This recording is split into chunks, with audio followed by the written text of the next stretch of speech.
I trained for 2 marathons entirely on a treadmill. No outdoor miles, no long runs on the road. And I didn't just finish, I ran a 2:51.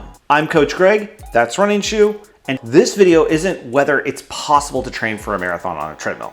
This is more about how did I actually do it without being driven crazy by the monotony. Here's why it works and all the tricks that I was able to use so that you don't burn out and hate running. I used to live in a small town of 600 people above the Arctic Circle. No roads out, snow hits in September and doesn't leave until April. The temperatures regularly hit -20 during the winter. The trails, few and not long enough for me to run on them. No drive pavement and no chance of doing a long run outside unless I wanted to freeze my lungs off. But we did have a treadmill. Look, was it ideal? No. Was it inspiring? Not really. But it was there. And I had a marathon to train for. Let's be honest, nobody likes the treadmill. It's boring, it's repetitive, it feels like you're running just to stay in place. But I didn't have a choice. And I had a cousin, a non-runner, who asked for my advice for the purpose of beating my marathon time. That's all I needed for him to do that, and it became personal with me.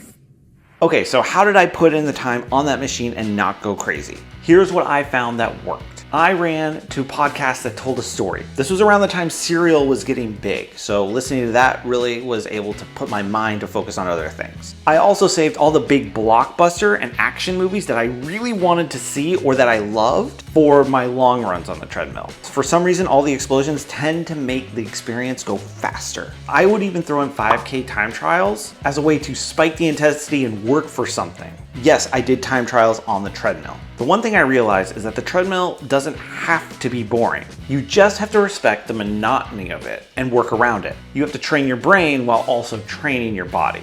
But how did I set this up so that I achieved that? Well, my weekly schedule was pretty simple. I centered it around 3 main runs. Monday was my tempo run, Wednesday was going to be my interval day, then Saturday I was going to make that my long run. Everything else in between was either recovery runs or cross training. And that would either include getting on the bike or even going outside and cross-country skiing when the weather allowed it. But here's where treadmill running shines and where I think it actually was superior than running outside. Even though treadmills aren't always calibrated the right way, especially ones you use outside your house, you can still increase the speed even if you're at the same effort. I suddenly wasn't reliant on my heart rate for the zones. I was learning how to listen to my body. If I needed to work on hills, I would use manual incline. And I did tempo runs going uphill and I didn't have to worry about tripping or falling. And also the environment was totally controlled. So I didn't have the excuse of it's too cold or too warm or rainy or whatever. You know how runners always say listen to your body? Because of the treadmill, I really had to focus on that. And I actually was able to also tune in to the exact pace I needed to run because I would know exactly what a 7:30 pace would feel like, or an 8:30 pace, or a 6:30 pace. Not only did I run a 2:51, I did end up crushing my cousin. And I did it with 0 outdoor runs, no fancy altitude tent, no coach. And the next year, I did the same thing again. But this time I trained for Boston. Because let's kill a few myths here. Treadmills don't make you soft. You're not some lesser runner for using a treadmill. It doesn't prepare you for the road. That's flat out wrong. What it did was that it sharpened my mental toughness and it taught me about my internal effort. But it wasn't perfect and there would be some things that I would do differently.